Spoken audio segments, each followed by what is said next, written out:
Nous allons étudier le Daf Gimel dans Masechet Nazir. Très rapidement, nous rappelons ce qu'on avait vu dans le Daf précédent. On avait vu une marloquette Rabbi Eliezer et Rabbi Yoshua à propos justement de Kinouy ou Stira. On sait que l'homme doit d'abord prévenir sa femme, lui demander de ne pas s'isoler avec un homme. Et après, si cette femme s'est isolée, c'est à ce moment-là qu'on déclenche le processus de Sota. Et on a une marloquette entre Rabbi Eliezer et Rabbi Yoshua, s'il faut que ce soit fait devant des témoins. Et cette marloquette, Rabbi Yoshua et Rabbi Eliezer, est elle-même justement soumise à une autre marloquette. Quand est-ce qu'ils discutent entre 2 et 1? Est-ce qu'ils discutent sur la prévention? Que sur la prévention, un il dit qu'il faut, un Rabbi Yoshua dit que devant une personne ça suffit, et Rabbi Yoshua devant 2. Et qui disent que non, c'est seulement devant, par rapport à la stira, ça le fait qu'il s'isole. Le fait qu'elle s'isole, c'est ça qui doit être vu de 2 témoins. Quoi qu'il arrive, on avait dit qu'une fois qu'il l'a prévenu de ne pas s'isoler et qu'elle s'est isolée, après s'il y a un témoin qui a vu l'acte lui-même, eh bien ce témoin seul est cru selon tout le monde, on verra, parce que c'est justement Raglaim Ladava. Il y a une base pour penser qu'on avait vu également que la Tana de notre Mishnah pensait que ce n'était pas bien que le mari jalouse sa femme et la prévienne. On verra que c'est une marloquette Tanaïm. Et on a vu aussi qu'on était en train d'étudier quel était le sens du mot kin'a dans la Torah. Il est marqué ve'avar alav ruach kin'a, il aura vent de jalousie, ve'kinne tishto, et on répète. Ve'kinne. Alors pourquoi on répète une seconde fois? Premièrement, premier pshat, c'est que kin'a milachon ka'as. La colère, la séparation, le fait que ça fasse des disputes. Et ici on a 2 avis. Est-ce que ça fait des disputes entre cette femme et les autres hommes, puisqu'elle va s'écarter maintenant des autres personnes, elle ne pourra plus parler aux autres personnes comme avant? Ou est-ce que c'est par rapport à son mari, le fait qu'il lui demande de ne pas s'isoler, ça va créer une tension entre elle et lui. Et on avait dit que finalement, ces 2 compréhensions étaient liées à la marque qu'on avait dit. Est-ce que finalement, la prévention doit être faite devant tout le monde ou pas? Si c'est devant tout le monde, eh bien les gens ne peuvent pas lui en vouloir de ne plus leur parler. Et si par contre c'est fait entre lui et elle, et il se peut que les gens ne comprennent pas pourquoi elle arrête de discuter avec les gens, pourquoi elle arrête de parler au mari de ses amis, ainsi de suite, et du coup, ça peut faire des malentendus avec les gens. On continue, et on prend maintenant le Daf Gimel. Sur tout ce qu'on avait dit avant, Alma Kassavred sur les Kanot. En tout cas, de tous les avis qu'on a vus, qui disaient que finalement, Kin'a, c'est que ça crée une dispute entre lui et elle, ou entre elle et les personnes extérieures. Quoi qu'il arrive, il ressort que finalement, c'est pas bien de être mécané, parce que sinon, ça crée des tensions. Agmadiuman de Amar, Muta les Kanot. Celui qui pense, comme notre Mishnah, que finalement c'est possible, c'est pas mauvais en tout cas d'être mécané. Maï lachon kinouï, c'est quoi le lachon du kinouï? C'est quoi? Notre Mishnah, c'est celui qui pense que c'est assour, mais celui qui pense que c'est moutar, comment il va expliquer kin'a? Amarav Nachman bar Yitzhak, en kinouï, et la lachon atra'a. C'est une prévention, un ordre. Vechenu omer, comme c'est marqué, vaikanne Hashem le artso, que Kadosh Baruch Hu a ordonné quelque chose par rapport à sa terre. Donc on est ici dans l'histoire du prophète Yoël et qu'il y a eu une plaie de sauterelle qui a frappé la terre d'Eretz Israël. Et lorsque Kadosh Baruch Hu a demandé à ce que la sauterelle parte, marqué Vaïkané Hachem, à ce moment-là Hachem a ordonné donc aux sauterelles les harceaux par rapport à sa terre, de l'envoi que Atra'a, c'est un ordre. Donc finalement on a ici 2 avis. Un premier avis qui pense que c'est pas bien de demander à sa femme de s'isoler, et que kin'a, c'est la chose justement ka'as, que ça crée des tensions entre elle et d'autres personnes, elle et son mari, ou elle ou d'autres personnes. Et on a ceux qui pensent que le mari a le droit de demander à sa femme de ne pas s'isoler, que atra'a ici c'est pas milachon ka'as, c'est milachon atra'a, c'est-à-dire qu'il la prévient et il lui demande, c'est un ordre qu'il lui donne de ne pas s'isoler avec un autre homme. Maintenant on passe avec quelques petites agadotes. Tanya, Aya Rabbi Meir Omer, Rabbi Meir disait, Adam envers Avera Basseter, un homme fait une faute en cachette, Kadosh Baruch Hu machiz alav begalouy. Et Kadosh Baruch Hu dévoile au grand public sa faute. Chez les marques, comme c'est marqué, Ve'avar alav ruach kin'a. On a dit dans la Torah que lorsque la femme fait quelque chose en cachette et que finalement le mari a un vent comme ça de jalousie qui passe en lui, Avar là-bas, Ve'en lachon avera et la lachon achaza. Le lachon avar c'est passé. Mais passé, c'est très souvent aussi avar dans la Torah, c'est le fait de transmettre une information chez Neymar. Ils savent Moshe, Moshe a ordonné, Vaya'aviru kol bamachane. Et la rumeur, l'information s'est transmise dans le camp qu'il fallait justement arrêter d'apporter des choses pour le Mishkan, parce qu'il y en avait trop. En tout cas, ce que l'on voit ici, c'est que Vaya'aviru, l'Avir, c'est à la fois passé, mais surtout c'est une transmission d'une information au grand public. De là, on voit que vers Allah, Rashi nous dit qu'en fait, Akadosh Baruch Hu envoie à son mari une sorte de prémonition presque, en tout cas de sentiment qu'il y a quelque chose qui ne va pas, pour que le mari demande à ce qu'on fasse le processus de sota, afin que tout le monde sache, et que comme ça applique ce que nous dit Rabbi Meir, que ce que les gens font en cachette, Akadosh Baruch Hu le dévoile au public. Resh Lakish Amar, dans le même genre, En Adam Over Avera, et la Imken Nichnas Bo Ruach Shtut. Un homme ne faute pas, si ce n'est s'il rentre en lui un vent de folie, un vent de bêtise. Chez les Mars, c'est marqué par rapport à la sota. Ish, kitiste ishto, lorsqu'un homme plutôt, a sa femme qui fait ce qu'on appelle tishte. Alors tishte, c'est marqué avec un shin. Tishte ktiv avec un shin. Pourquoi ? Parce que ici, si on voulait parler du fait que la femme s'écarte du chemin, on aurait pu parler de netia, kitite ishto. Elle est nota, elle s'écarte du bon chemin. Ou milachon setia, le fait aussi de s'écarter. Mais setia avec un samer. Donc, quoi qu'il arrive ici, le shin n'est pas à sa place. Soit il est en trop, parce qu'on aurait dû kitite ishto, soit qu'il remplace un samer, même s'il a la même prononciation. Et du coup, on est d'oresh, on apprend de ce sin qui est à la place d'un samer ou à la place de rien du tout, que finalement c'est milachon shtut, que c'est forcément une folie ou une bêtise. Et alors, même si le pasouk parle là-bas de l'interdit des relations, eh bien, ici, Resh Lakish nous apprend que finalement, que c'est le Yetzer Hara le plus fort, mais qu'au final, c'est un binyan av, c'est le père de tous les désirs et de toutes les fautes, et finalement, n'importe quelle faute est forcément due au fait qu'à un moment donné, la personne a mis de côté son cerveau, son intelligence, et laisse marcher ses pulsions. Donc, c'est shtout, c'est forcément une folie, c'est pas la neshama qui faute, c'est forcément le corps qui prend le dessus à ce moment-là. Tana de Rabbi Ishmael. Dans le Beth Amikdash de Rabbi Ishmael, on disait Mipnema Hemina Torah, le'edechad besota. On revient à ce qu'on avait dit hier. On avait dit que lorsque la personne a prévenu sa femme de ne pas s'isoler, qu'elle s'est isolée, donc on a quasiment toutes les informations. Et avant même qu'on ait l'histoire qu'on fasse le processus de sota, on a un seul témoin qui vient nous dire qu'il y a une relation. On avait dit hier que c'est le seul cas où on croit à Edechad Minatora. Pourquoi Sharaglaim la dava. Car il y a encore une fois une base, une situation de base qui nous montre. Il a vu l'action. Et pourquoi on le croit alors que la Torah ne croit jamais moins que de témoins? C'est parce qu'ici on a déjà une situation qui présente forcément qu'il a fait ça. Charé qui n'est là parce qu'il a prévenu. Vénistera qui s'est isolé. Et du coup, et le seul témoin qui vient après dire qu'elle a fauté, et bien finalement, il ne vient que compléter une information sur laquelle on avait déjà de fortes présomptions. Amalé Rafapa les Abaye. Alors Rafapa à ce moment-là dit à Abaye, Veha kiktiva kinouy, batarstira vetuma ou dektiva. Il dit mais regarde, nous on avait appris hier que c'est marqué Ve'ainba, il n'y a pas de témoin. Mais on a dit que Aed là-bas c'était deux, puisqu'on apprend par ailleurs que quand on veut parler d'un témoin seul on dit Aed Echad. Donc machma que partout quand on dit Aed, c'est témoin, mais c'est pas témoin, c'est une paire de témoins. Maintenant le problème c'est que dans ce verset-là, quand on parle de kinouy, de la prévention, c'est marqué après. C'est marqué après. Et comme c'est marqué après, et bien du coup, on a l'impression que c'est pas avant. C'est marqué Venistera, Vehi Nitmea, Ve'aidenba, et après on dit Ve'avar Alav Ruarkina, Ve'kinetishto. Donc on parle d'une femme qui s'est isolée, qui a fauté Ve'aidenba devant un seul témoin. Et c'est après qu'on dit que le mari l'a jalousé. Donc du coup, comment peux-tu dire que ce qui fait qu'on le croit, c'est parce qu'au préalable, il l'a prévenu, il l'a jalousé, alors que si on suit la chronologie du pasuk, le kinouï, la prévention a été faite. Après, Amarlé lui dit non, vers avar.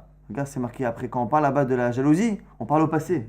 C'est-à-dire, on nous dit Venistera, elle s'est isolée, Venitmea, elle s'est impurifiée, Ve'aidenba, elle a été vue par un témoin mais pas deux, et vers avar alav, mais en fait, au passé, avant tout cela, avar alav warkina, il a eu une jalousie, il l'a prévenu. Donc vers avar au passé, nous montre que finalement, malgré la chronologie, et bien finalement, ça nous permet de revenir en arrière et de dire que le kino, il était avant. Là, on va dire, ah bon, dès qu'on dit vers avar, c'est un passé. Explique-moi ce pasuk là-bas dans Bamidbar. Et là, mais ata, vers avar lachem kol halou, c'est à Yarden. Lorsque Moshe Rabbeinu explique comment il faudra passer le Jourdain pour conquérir Eretz Israël, il n'est pas en train de parler d'une conquête qui s'est passée avant lui, puisqu'il est en train d'ordonner et d'expliquer comment ça devra se passer au temps de Yoshua Binu, son successeur. La Gemara dit non, mais là-bas c'est différent. Là-bas, le contexte nous prouve que là-bas, le passé, avec le Vav, c'est un Vav pour que le Vav, il transforme le passé en futur. Mais le contexte nous l'apprend. Atam, il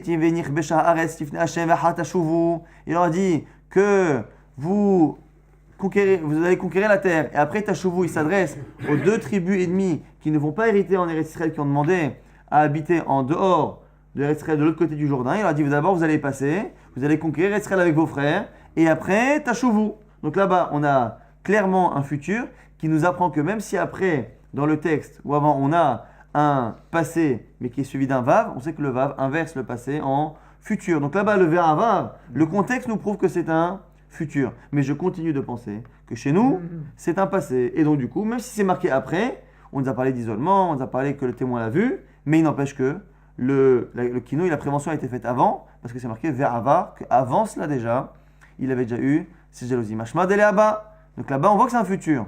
Et là, mais chez nous, si chez nous tu veux dire que c'est un futur, Ve'avar, Batar Tum'a Ustira, Kinu Ilamali, comment tu peux expliquer la chronologie selon toi? Si tu veux suivre la chronologie et ne pas dire que le Avar c'est un passé. Donc c'est une femme qui s'est isolée, elle s'est impurifiée, quelque chose de la manière où tu lis la fin du passouk avec un seul témoin ou devant personne, et quoi, et après le mari l'a jalousée, ça n'a pas de sens. Obligé de dire que c'est avant, et donc du coup, on a répondu à notre question. Donc on répète encore une fois ce qu'on a dit hier, que le fait que l'on croit un seul témoin, c'est parce qu'à la base, il y a eu une prévention, il y a eu un isolement devant des témoins, et c'est que pour ça qu'on le croit. Si par contre un homme vient tout seul, il nous dit, vous savez, j'ai vu cette femme fauter, qu'il n'y a pas eu de prévention avant, ou que la prévention n'a pas été vue, et que l'isolement non plus n'a pas été vu, on ne le croit pas, ce qu'on verra dans la suite de la Gemara.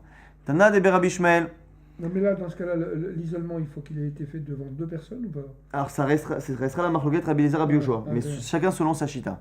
Tana de Rabbi Ishmael, au Bétamidage de Rabbi Ishmael on enseigné, En Adam mekane leishto, ela imken niachnasbo ruach. La Torah lorsqu'elle dit vers avar alav ruach, ruach c'est un esprit, en général c'est même ruach Hashem, c'est l'esprit divin. Donc ici on voit que la notion de ruach, c'est quelque chose qui est extérieur à lui, c'est pas quelque chose qui est très intellectuel, réfléchi. Du coup, ça vient d'ailleurs. Ruach, c'est un esprit qui vient d'ailleurs. Chez Nema, c'est marqué. Ve'avar alav, ruach kina, c'est un vent de jalousie. C'est pas qu'il a décidé de la prévenir, c'est qu'il a eu comme ça un vent. Ve'kine tishto. Agma dit ma ruach. C'est quoi ce vent-là extérieur, supérieur qui vient à lui? Rabbanan, en vrai, c'est marloquette. Rabbanan, de l'époque de Ravashi, disent ruach tum'a, c'est un vent mauvais, de tum'a d'impureté, c'est-à-dire que c'est mauvaise chose. C'est de la jalousie au sens le plus bas du terme. Ravashi dit non. Ruach tahara. Non. C'est quelque chose de kadosh, de saint, de pur. C'est quoi? C'est le fait qu'il ne supporte pas qu'une femme, ici c'est la sienne, mais puisse se comporter selon des règles qui ne sont pas selon les règles de la tzniut. Donc du coup, ici on a une marloquette. Est-ce que ce ruach, ce vent extérieur qui vient à l'homme, est-ce qu'il est bon ou est-ce qu'il est mauvais? L'Agma nous dit, Mistabra kemandama ruach tahara. Il semble que la logique aille comme celui qui dit que c'est un bon esprit qui vient à lui. Pourquoi? Détania, c'est une braïta. Vekine tishto reshut. Dit vrai Rabbi Ishmael. Rabbi Ishmael dit que la Torah, elle a dit que lorsque l'homme est jaloux et prévient sa femme, c'est un reshut, c'est autorisé. La Torah est venue l'autoriser. Rabbi Akiva Omer, Rabbi Akiva nous dit, non, chova, c'est une obligation. Alors il faut déjà savoir, ne pas être gêné par le fait qu'on est ici dans 2 avis qui ne sont pas d'accord avec notre Mishnah. Notre Mishnah avait dit hier que c'était pas bien. Amkanne, on avait dit que c'était Bediavad. S'il l'a fait, mais si on lui demande, s'il nous demande qu'est-ce qu'il doit faire, on lui dit de ne pas la prévenir. Donc ça c'est une première chita, c'est la chita de notre Mishnah. Mais maintenant on va un peu la mettre de côté face à 2 grands Tanaïm qui sont Rabbi Ishmael et Rabbi Akiva, qui eux pensent que un pense que c'est autorisé, l'autre il pense que c'est même une obligation. On a finalement les 3 avis. Dans la Mishnah on a dit que c'est interdit, Rabbi Ishmael dit que c'est autorisé, Rabbi Akiva dira que c'est une obligation. Et Amar Bishlama Ruach Tahara Shapir. Selon ceux qui disent que le vent que la personne a, donc l'esprit qui vient au mari, c'est quelque chose de bien, eh bien je peux comprendre que à la fois Rabbi Ishmael et Rabbi Akiva, respectivement, chacun me dise que c'est autorisé ou même que c'est obligatoire. Et là, I Amar Ruach Tum'a, mais selon Rabbanan, qui pense que c'est pas bon, Reshut Vechova les ayoulé, les inish ruach tum'a benafshe. Quoi? Est-ce que tu peux imaginer que la Torah, elle autorise, ou même qu'elle oblige, selon Rabbi Akiva, à avoir une mauvaise idée, avoir de la jalousie, des mauvais sentiments? Pachout chez en sachant qu'a priori Rabbanan penserait comme le Tana de notre Mishnah, qui dit que finalement c'est assourd.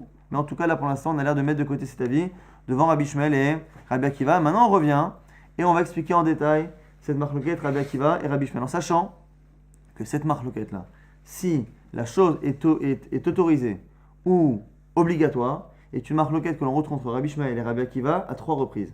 Et à 3 reprises, c'est toujours le même qui dit que c'est autorisé, c'est toléré, et le même qui dit que c'est obligatoire. Et au final, c'est toujours la même logique. On va la donner avant de passer dans les détails.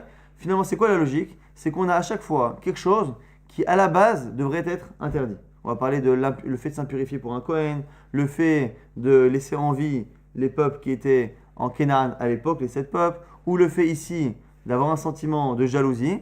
Ces 3 choses-là sont à la base des choses qui ne sont pas bonnes.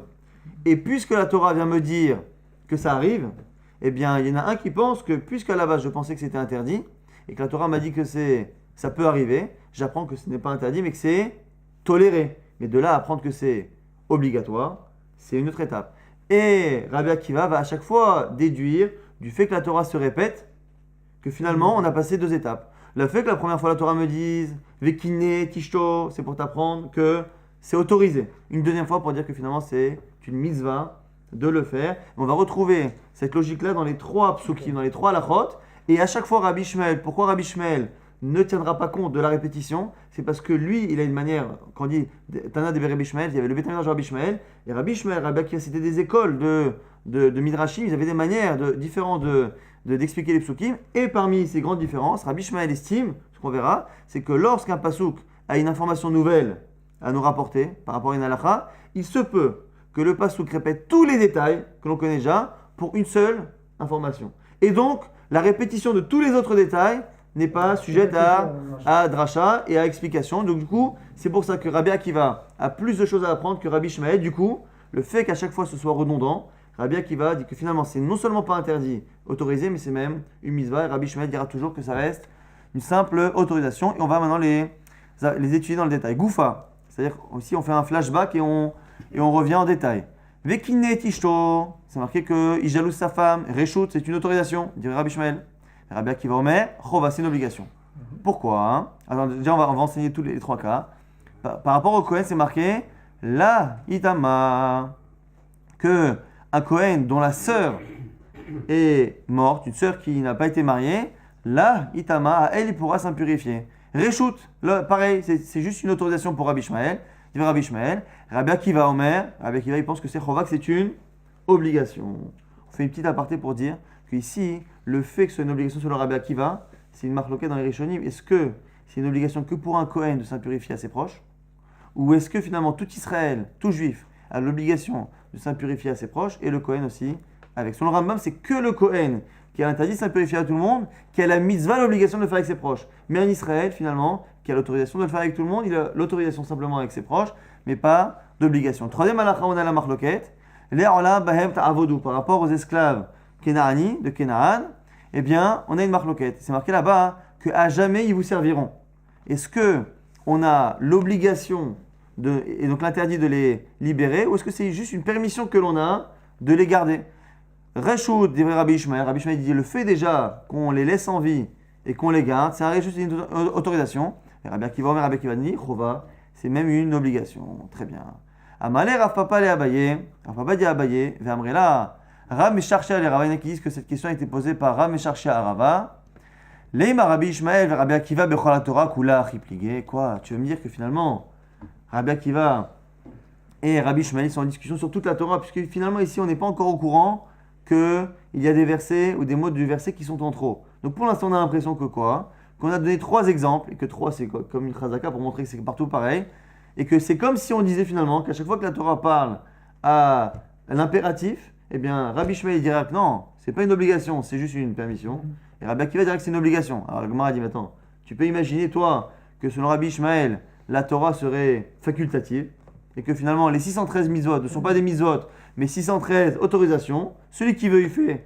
Celui qui ne veut pas, il ne fait pas. Impossible. Demarama Reshut ou Marama Chova, quoi, sur tous les impératifs de la Torah, un il dira que c'est une tolérance et l'autre dira que c'est une obligation. Non, Amarli lui a répondu non. Achabekra est plié. Regarde bien ici, c'est les versets qui justifient la marloquette. Vekine tishto reshut. Rabbi Ishmael, il dit que Vekine tishto, ça m'apprend reshut, une permission, puisqu'encore une fois, à la base, j'aurais pensé que c'est pas bien de jalouser sa femme. Le chidouche, c'est que finalement c'est autorisé, pas plus. Rabbi Akiva Omer Chova, Maïtama de Rabbi Ishmael. Pourquoi Rabbi Ishmael pense ça? Ça va là qui haïtana, parce qu'il pense comme ce Tana qui dit, des Tanya Rabbi Eliezer ben Yaakov Omer, Klapé Shamra Torah, Lotisnet Ahicha Bilvavecha. Puisque la Torah me dit en général de ne pas détester mon frère en mon cœur. On ne doit pas créer de tension, on ne doit pas créer de jalousie, on ne doit pas créer de dispute. Donc à la base, on a dit que le fait de jalouser sa femme et de lui dire de ne pas s'isoler avec les gens, ça crée des tensions soit avec le mari, soit avec les personnes extérieures. Donc c'est interdit. Yachol ke gonzo, j'aurais pu penser que même là, Talmud Lomar, c'est pour ça que la Torah m'a dit, ve'avar alav ruach avec tishto, que la Torah tolère ici, que l'homme crée des dissensions à la limite en étant jaloux de sa femme. Mais c'est une simple autorisation, puisqu'on parle de quelque chose qui est interdit. Mais Rabbi Akiva pense qu'il nouille acharine active. Le problème, c'est que c'est marqué deux fois avec kinnet tishto. Lorsqu'on lit le verset, vers avar alav ruach avec kinnet tishto, il a une jalousie, il a jalousé sa femme, et elle s'est impurifiée, et ainsi de suite. Ou sinon, o avar alav ruach qu'il a été jaloux, avec kinnet tishto qu'il a jalousé, vehilonitma et qu'elle n'a pas fauté. Lorsque la Torah parle du cas où la femme a fauté et où la femme n'a pas fauté, on précise à chaque fois que c'est un cas où le mari l'a prévenu et l'a jalousé. Selon Rabbi Akiva, c'est en trop. Pourquoi nous répéter deux fois qu'à chaque fois il l'a jalousé? Le fait que ce soit en trop, on a dit, c'est graduel. Ce que tu pensais être interdit à la base, de détester son frère ou de créer une haine, eh bien, c'est toléré parce qu'on te dit une première fois qu'il peut la jalouser. Et le fait de répéter une seconde fois, c'est pour nous dire que c'est même une obligation. Ah, vers Rabbi Ishmael, qu'est-ce qu'il va faire? Rabbi Ishmael a aidé des ba'el et mirta vehinitmea vehilonitmaa. Rabbi Ishmael dit c'est pas un problème la répétition. Pourquoi? Parce qu'il y a deux cas de figure.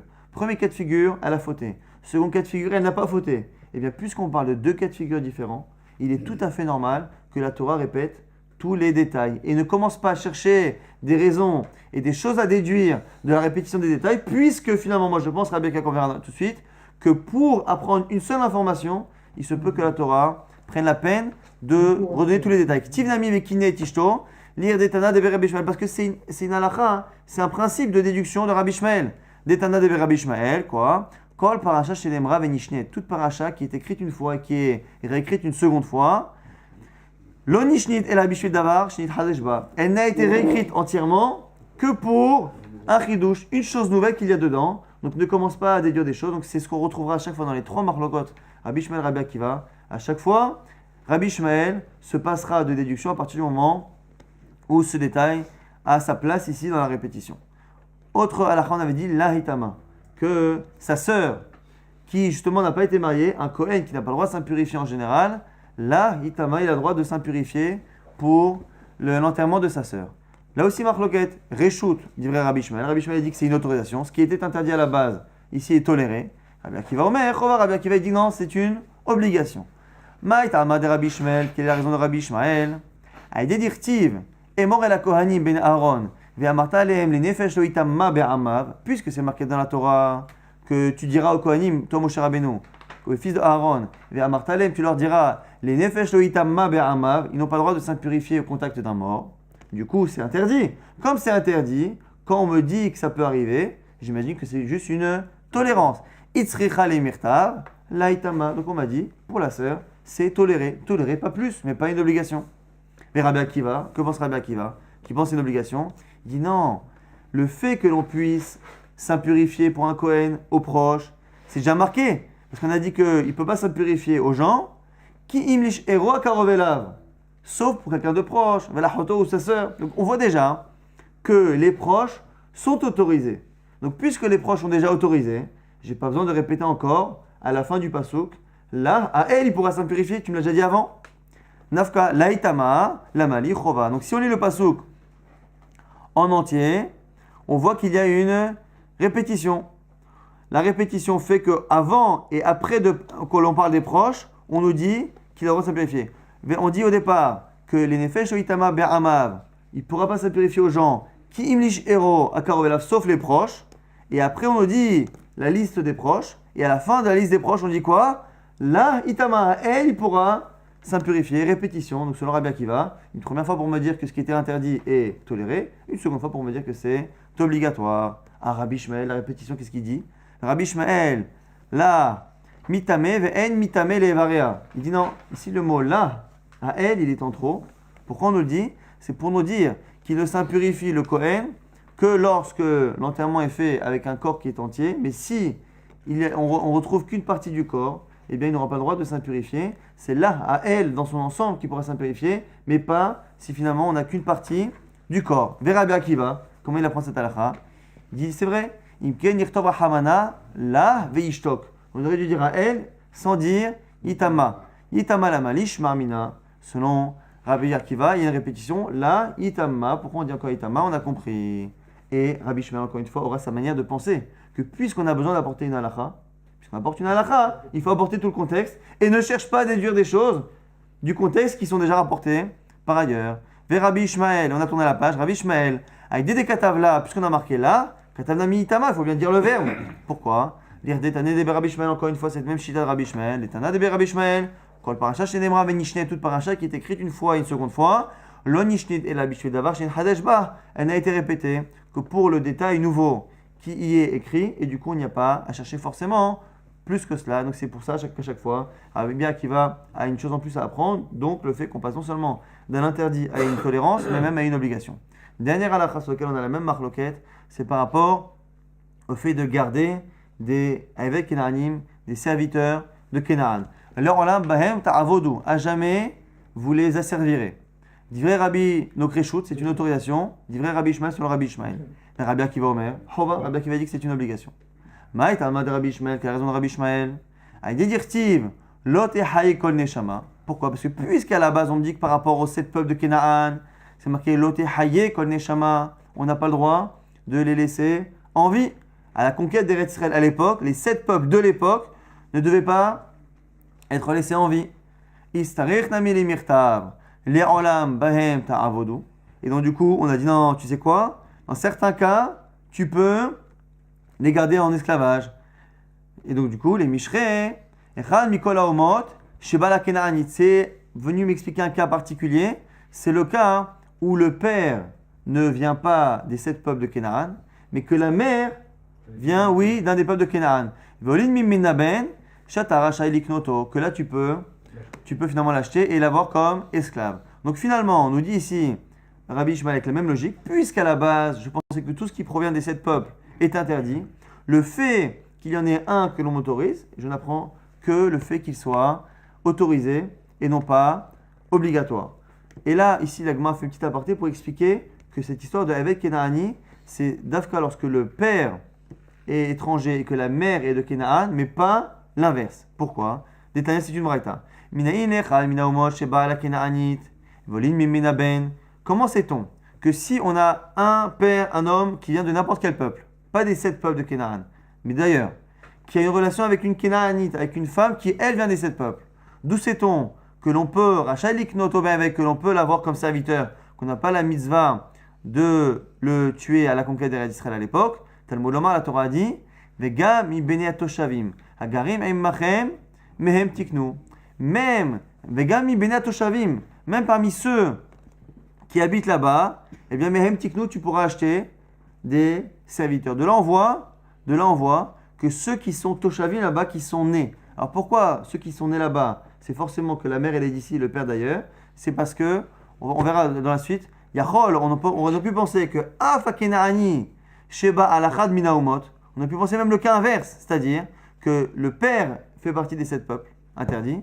Sheba Alachad Minaumot, qui a une relation avec une femme qui elle vient de l'extérieur, Veolin Mimenaben, et qui a un enfant d'elle, Shataracha Liknoto Be'eved, que tu peux l'acheter, Tamul Omar la Torah a dit non, Asher Holidou Be'artsechem, à la condition qu'il soit né dans cette terre, Minanoladim Be'artsechem, il faut qu'il soit né là-bas, Velo Minagarim Be'artsechem, et pas ceux qui sont venus y séjourner. Parce qu'on part du principe que la mère, si la mère est de Kenaan, ça veut dire qu'il est né ici. Si par contre, eh bien, la mère n'est pas de Kénaan, c'est que l'enfant est né ailleurs et qu'après, c'est le père de Kénaan qui l'a ramené ici. Donc, du coup, il n'est pas né en Israël. De là, on voit quoi? On voit que dans ceux qui sont à moitié Kénaanim et à moitié les Sh'arumot, quand le père est de Kénaan, c'est pas bon. Quand la mère est de Kénaan, c'est autorisé. Quoi qu'il arrive, ce que l'on retrouve, c'est qu'on a un type de Kénaani qui est autorisé à cela. Rabbi Akiva, Rabbi Ishmael, on le comprend. Puisqu'à la base c'est marqué Lotehei Koneshama, j'aurais pensé que tous, on n'a pas le droit de les laisser en vie et donc a fortiori de les garder en tant qu'esclaves. La Torah a eu besoin de me dire à un moment donné que les Olam Bahem Ta'avodou, tu peux les asservir. De là on apprend cela. Maintenant, Rabbi Akiva, pourquoi il apprend que c'est même une obligation? Selon Rabbi Akiva, tout celui qui libère un esclave Kénaani, il est envers Barassé, il transgresse une mitzvah de la Torah, pas une mitzvah négative, parce qu'il n'y a pas marqué Loté Shahrer, ne libère pas, c'est marqué L'Olam Bahem Ta'avodou, il faut les garder comme esclaves, donc du coup on n'a pas l'autorisation de les libérer. Rabbi Akiva dira quoi? Parce que c'est marqué Mimehem Tiknu Nafka, puisque le fait que l'on puisse acheter justement un esclave, c'est marqué déjà de Mehem Tiknu. C'est marqué là-bas, Mi Bene Atoshavim, Agarim et Machem, le même passage qu'on a appris à l'instant. Mi Bene Atoshavim, ceux qui sont nés là-bas, c'est-à-dire que la mère elle est d'ici, mais le père d'ailleurs. Agarim et Machem qui habitent avec vous, Mehem Tiknu Eved Ve'ama, de eux tu pourras acheter un esclave ou une servante. Et du coup, je sais déjà que c'est autorisé. Les Olam Bahem Ta'avodou, le fait que la Torah me dise après qu'il faut les asservir. La Mali, pourquoi? C'est venu m'apprendre que finalement, ce qui était à l'instant qui vient d'être toléré est finalement devenu même obligatoire. Avec Rabbi Ishmael, qu'est-ce que fait-il de la répétition? Il dit non, Bahem, pourquoi on dit Bahem? Eux, Velo Be'achechem, et pas vos frères. C'est-à-dire qu'on n'a pas cette permission-là de laisser un esclave juif et de le transmettre et de le garder esclave toujours. Mais Rabbi Akiva, qu'est-ce qu'il pense? Non, le fait qu'on n'a pas la mitzvah, qu'on ne puisse pas le faire avec un juif, c'est marqué déjà à la fin. Et vos frères Béné Israël, l'un avec l'autre, vous entre vous, tu ne pourras pas la servir et lui faire un esclavage dur, donc c'est-à-dire le laisser esclave à vie, de le transmettre de père en fils. Ah, alors du coup, puisqu'on l'apprend d'ailleurs, qu'est-ce qu'il dira Rabbi Ishmael? Rabbi Ishmael a dit dirtiv bachechem, tivnami bahem. En fait, c'est pas le mot bahem, mais c'est bachechem. Et le mot bahem qui est en trop, il n'est pas en trop. Encore une fois, c'est la chita de Rabbi Ishmael que puisqu'on a besoin d'apprendre que c'est interdit de faire ça à nos frères juifs, eh bien finalement, on répète toute la paracha et on ne déduit pas du fait qu'il est marqué bahem. Sur le Rabbi Akiva, on n'a pas répété les détails. Donc du coup, bahem étant trop, ça m'apprend que non seulement c'est toléré, mais que c'est même obligatoire à lire des Tana de Rabbi Ishmael, encore une fois la fameuse chita de Rabbi Ishmael, Tana de Rabbi Ishmael, kol paracha shenemra venishnet, toute paracha qui a été écrite une fois puis une seconde fois, le nishnet et la bishvil davar shen hadeshba, elle n'est réécrite que pour le chidouche qu'elle y contient, et les détails qui sont répétés ne sont pas sujets forcément à dracha. Petite aparté de Haggadah.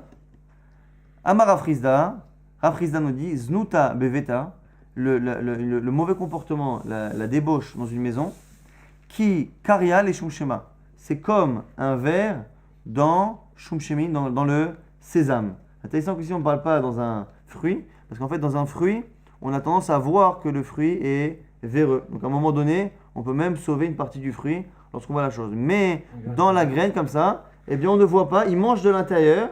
Et qu'est-ce qu'on voit à la fin? On voit une écorce vide. Et ça n'est qu'à la fin, quand on prend le grain dans les mains, qu'on se rend compte qu'il a été mangé. C'est-à-dire qu'il n'y a pas de pourriture qui se voit à l'extérieur. C'est pour dire ici que lorsqu'il y a malheureusement la débauche à la maison, eh bien la maison, elle se détruit, mais elle se détruit à 100% parce qu'on n'a même pas la possibilité de se rendre compte, puisque c'est quelque chose qui se fait en cachette.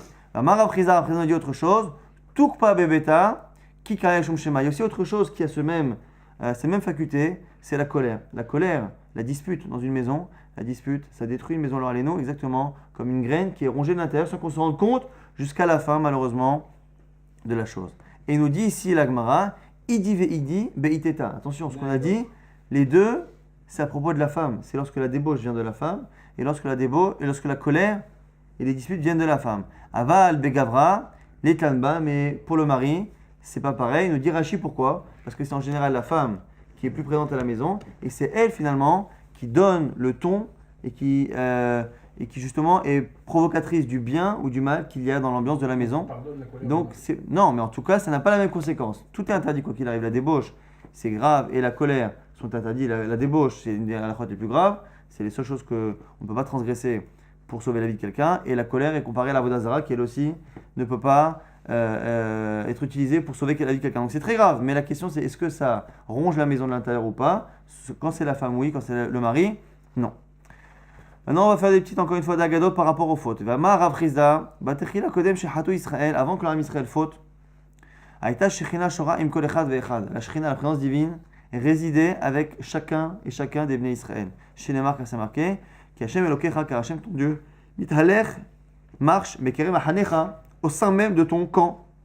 De l'envoi que chaque Ben Israël avait la Shechina. C'est quoi la Shechina? C'est-à-dire qu'il voyait dans sa vie de tous les jours, il voyait la Shgacha pratique, c'est-à-dire qu'il voyait réellement que Kadosh Baruch Hu, c'est pas qu'il s'arrangeait pour que l'endroit où il vive était correct, c'est qu'il se rendait compte que finalement, à chaque pas qu'il faisait, Kadosh Baruch Hu lui évitait les soucis et lui donnait la bracha nécessaire. Kevan shehatu, puisqu'ils ont fauté, istalka shrina mehem, et bien la shrina s'est écartée, shnemak, c'est marqué, velo ir'e becha ervad davar, il ne faut pas qu'il voit ervad davar, quelque chose de erva, donc un problème de débauche, de mœurs, parce que sinon, vesha maharecha, Kadosh Baruch Hu s'écartera de toi, de l'envoi, que c'est les mœurs mauvaises qui peuvent entraîner malheureusement, alors allez-nous, l'écartement de la présence divine ressentie par le peuple.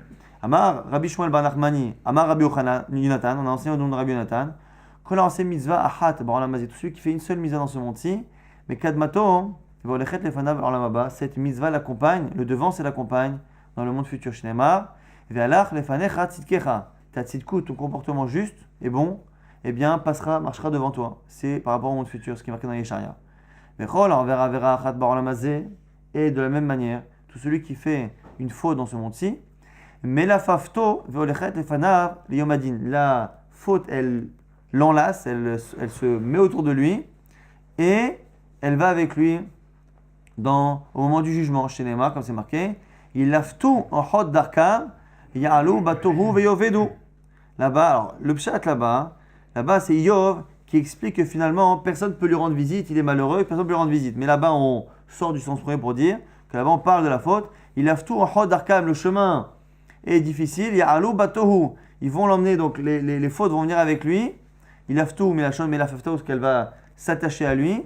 Il y a Alou Batohu, elles vont aller avec lui justement en enfer, et au Védou, ils vont le faire perdre. C'est le fait que la faute l'accompagne. Et dans le même genre où la faute l'accompagne, on va parler spécialement de la faute des relations interdites. Rabbi Lazar Omer, Rabbi Lazar nous disait que la Avera, spécialement celle des relations interdites, eh bien s'attache à lui comme un chien qui ne veut pas le lâcher. Chez les marques, c'est marqué Velo Shama Elea Lishkavetzla Liot Aima. Lorsque la femme de Potiphar a voulu faire fauter Yosef, il est marqué que Velo Shama Elea Lishkavetzla, il n'a pas écouté ce qu'elle a dit pour s'allonger avec elle. Liot Aima, et d'être avec elle. De là, pourquoi on dit deux choses? S'allonger avec elle, être avec elle, c'est pareil. Ishkavetzla avoir la mazé et liot aima. La olamaba, il n'a pas voulu être avec elle dans ce monde-ci, de peur finalement qu'il se retrouve avec elle dans le monde futur. C'est ça la répétition. Et du coup, on apprend, et c'est marqué aussi dans le Zohar, que ça fait partie des fautes qui réellement s'attachent à l'homme et à une femme, c'est justement les relations interdites. On revient maintenant à une partie un peu plus halachique. Et on avait dit que selon tout le monde, quelle que soit la marloquette par rapport à la prévention ou par rapport à l'isolement devant une personne ou devant deux personnes, quoi qu'il arrive, selon tout le monde, lorsque la personne a été prévenue en bonne et due forme, devant deux témoins, qu'elle s'est isolée devant deux témoins en bonne et due forme, enfin en mauvaise et due forme plutôt, et que un témoin a vu l'acte, quoi qu'il arrive, il est cru. La Gemara va faire un kalochomer. Nanatam. On a dit dans la Mishnah, Shaya Bedin, ou Ma'edut Arishona. She'en Osarta Isum Olam. Si déjà, le fait qu'il lui demande de ne pas s'isoler, eh bien, cet isolement doit être vu par deux témoins. Et Namikayemed, mais par contre, cet isolement-là, qui finalement ne fait rien, enfin plutôt, il n'y a pas de conséquences aussi graves. Si déjà, le fait qu'elle s'isole, qui ne fait que lui donner un statut de sota, c'est quoi sota? C'est que jusqu'à qu'on Je suppose. détermine ce qui s'est passé, elle est interdite, mais si elle boit les autres sotas, elle redevient autorisée. Donc l'interdit qui est généré par l'isolement est un interdit qui n'est pas définitif. Donc si déjà un interdit qui n'est pas définitif, eh bien nécessite déjà la vue de deux hommes, deux témoins. À Harona, ce qu'on est en train de dire ici, un témoin qui voit l'acte et qui finalement est en train de l'interdire à jamais, puisque rien ne pourra finalement remettre en cause cela. Chez Osarta, ils sont Olam et Nodin. Chez Lotit Kayem Mishnayim, a fortiori qu'il devrait y avoir deux témoins, puisque finalement, la conséquence de ce qu'il témoigne est beaucoup plus forte. Si déjà celui qui témoigne, et que la conséquence de cela, c'est une interdiction provisoire, eh bien il faut qu'il ait vu que ce soit deux personnes qui voient, lorsque l'interdiction qu'il génère eh bien, est définitive, a fortiori. Tamoulomar, non, la Torah l'a dit, Ve'ed en ba, kol sheyesh ba. C'est pour ça que la Torah elle a dit que Aed en ba, que exceptionnellement, contre la logique, eh bien, c'est possible que la personne puisse interdire la femme, puisque Aed en ba, il n'y a pas deux. S'il n'y a pas deux, ça veut dire qu'il y a forcément un, et c'est comme ça au passage qu'on avait dit que l'on est au courant que la femme s'est isolée et a fauté. Elle m'a dit, ok, j'accepte. La Torah a dit ça, maintenant je vais faire un kalvachomer à l'envers. C'est-à-dire, puisque je sais maintenant que pour une interdiction définitive, je tolère que le témoin soit seul, a fortiori que je tolère que le témoin soit seul, pour un interdit qui n'est pas définitif, qui n'est finalement pas marqué dans la Torah. Omar et Douta Harona, si déjà le témoignage définitif, le dernier, Shosarta Isoralam, qui l'interdit à jamais, parce qu'il parle d'une relation réelle, il suffit qu'il soit seul pour que ça marche. Et Douta Rishona, le premier témoignage par rapport à l'isolement, chez En Osarta Isoralam, qui ne génère pas une interdiction définitive, et nous dit, n'est-ce pas que ça va, c'est possible que ce soit fait avec un seul témoin. Tamouloma Torah dit, Kimatsaba Ervad Davar, parce que c'est marqué dans la Torah, Kimatsaba Ervad Davar. Et ici on a la fameuse dracha, la fameuse Gzirashava qu'il faudra garder pour toute chose Sheba Erva, toutes les choses qui sont liées au mariage, qui sont liées au divorce, qui sont liées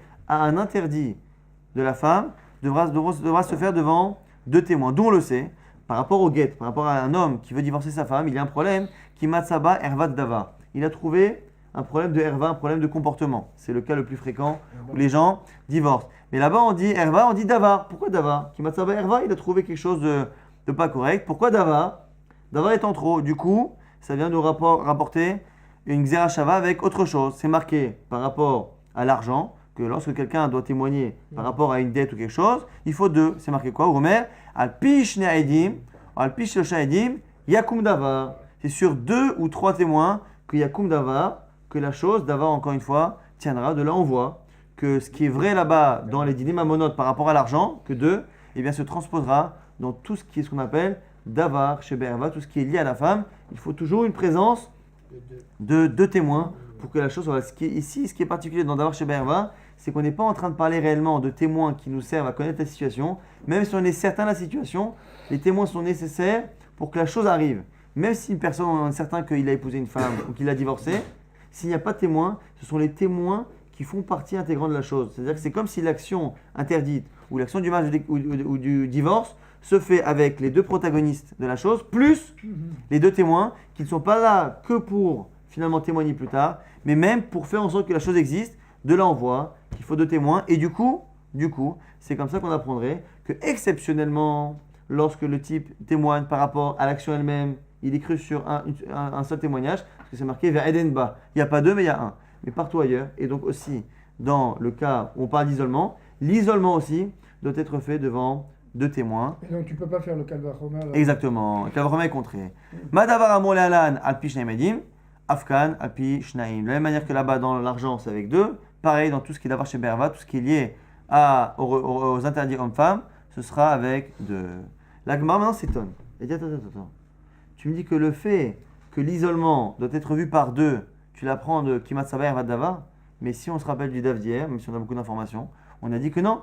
Marqué Ve'ed En Ba, il n'y a pas de témoin ici. On aurait pu dire Ve'ed En ou Ve'ed Ain, il n'y a pas de témoin. Pourquoi Ba? C'est que ici on tolère un seul témoin, mais ailleurs on demande on a dit c'est quoi ailleurs? C'est Kinouï, Ostira, c'est le fait de la prévenir et le fait qu'elle s'isole. Donc on l'a déjà dit ailleurs. Donc on a dit Min kimatsa ba ervat davar nafka. Quoi, le fait que l'isolement doit être vu par deux personnes, tu l'apprends de ce passouk? Mais non, on l'a dit, mi ba nafka, on l'a pris du ba de Ve'iden ba. La Gemara dit ba velo bekinouï, ba velo bestira, mais ba elle est. On a dit. Alors quoi? Achinami kamar, tu as raison. Talmud Omar ba, tu as raison. Ba velo bekinouï, ba velo bestira. Vetuma be'alma velo kinouï ou velo stira. Delo me'eman edecha. Non, en fait, c'est autre chose qu'on apprend de kimatsa ba ervat davar. D'où sait-on qu'un homme, comme on a dit tout à l'heure au début du DAF, un homme qui témoigne sur la faute d'une femme, mais qu'au préalable, il n'y a pas eu ni prévention, ni isolement. D'où sait-on que cet homme-là n'est pas cru par rapport à ce témoignage-là? On l'apprend justement que partout ailleurs dans Davar Sheberva et Davar Sheberva, Rod Mishnah, donc c'est qu'il n'est pas cru, mais Nalan, des marcanes, Kimasa ba ervat davar, c'est marqué en général que par rapport au guet qu'il a trouvé ervat davar, Venema Lala, c'est marqué ailleurs, Alpish Nemedim, ou Alpish Loshadim Yakum davar, que sur deux ou trois témoins, eh bien Yakum davar, Madavar Amur Lalan, Edim Shneim, Afkan Edim Shneim, donc là aussi c'est Shneim, même si ici il faut comprendre, puisque nous on a dit que un seul témoin n'est cru que par rapport au fait qu'il y a Raglaim Ladavar, qu'il y a une situation qui déjà est une forme de présomption, donc du coup normalement, comme ici il n'y a pas de présomption, eh bien normalement il n'y a pas besoin d'apprendre spécialement qu'il n'est pas cru. On va très rapidement récapituler ce qu'on a vu dans ce DAF qui était assez chargé. On a vu que finalement le Lachon Kin'a qui est marqué dans la Torah, qui au départ veut dire jalousie, comme il est répété une seconde fois, il nous apprend aussi autre chose. Marloquet, est-ce que c'est Ka'as? Ça vient dire que ça rapporte des tensions, des disputes, et à ce moment-là, soit avec le mari, soit avec les autres, en fonction de est-ce que cette prévention doit être faite devant lui ou devant les autres. Soit Kin'a, c'est pas du tout un problème de Ka'as, c'est une question d'ordre, comme on voit ici par rapport au passouk qui y a là-bas dans Yoel. Après, on avait dit que lorsque la personne a été prévenue, la femme a été prévenue, et qu'à la fin, eh bien, elle s'est isolée, et qu'il y a un témoin qui témoigne sur l'acte, eh bien, il est cru. C'est la seule fois où il est cru. Pourquoi? Alors, même si la Torah dit Ve'edenba, parce qu'il n'y a pas deux, mais il y a un, mais la logique aussi, elle pousse à dire cela. Pourquoi? Parce que la situation est très très forte pour nous faire penser qu'il y a eu quelque chose. C'est exceptionnel. Mais par contre, ce même témoin seul, on l'a vu à la fin du DAF, s'il témoigne sans qu'à la base elle ait été prévenue et sans qu'à la base elle soit isolée devant des témoins, eh bien il n'est pas cru, parce que sinon ça rentre dans n'importe quel halakha de ervat davar. Dès qu'on a quelque chose qui est lié à un interdit homme et femme, il ne se passera rien devant deux témoins, même si on a une certitude à 100%, il n'y aura aucune halakha qui sera générée sans la présence de deux témoins qui ne sont pas des témoins ici passifs pour témoigner plus tard, mais des témoins actifs à tel point que même ceux qui participent, les protagonistes de la mitzvah ou du issour, doivent même être au courant que les témoins sont là. Alors que non, si le témoin est passif, il doit juste voir. Là ici, eux-mêmes doivent savoir, car ils sont finalement ici tous associés dans cette halakha qui se crée. On a vu une triple marloquette, Rabbi Shmuel, Rabbi Akiva, sur trois halakhot. Est-ce que ces halakhot sont autorisées ou est-ce qu'elles sont obligatoires? Elles sont liées en fait à trois choses qui à la base sont interdites, c'est-à-dire le fait de détester quelqu'un, c'est interdit, de créer une tension, le fait de s'impurifier pour un Kohen, c'est interdit, et le fait de laisser en vie les 7 peuples qui étaient à la base en Eretz Israël au moment de la conquête de Yoshua bin Nun. Ces trois choses sont interdites, et comme la Torah en parle à 3 reprises comme si c'était possible, donc possible de s'impurifier pour sa sœur, possible de les garder comme esclaves, et possible de jalouser sa femme, Rabbi Shmuel dira que puisque c'était à la base interdit, c'est maintenant on apprend que c'est juste toléré.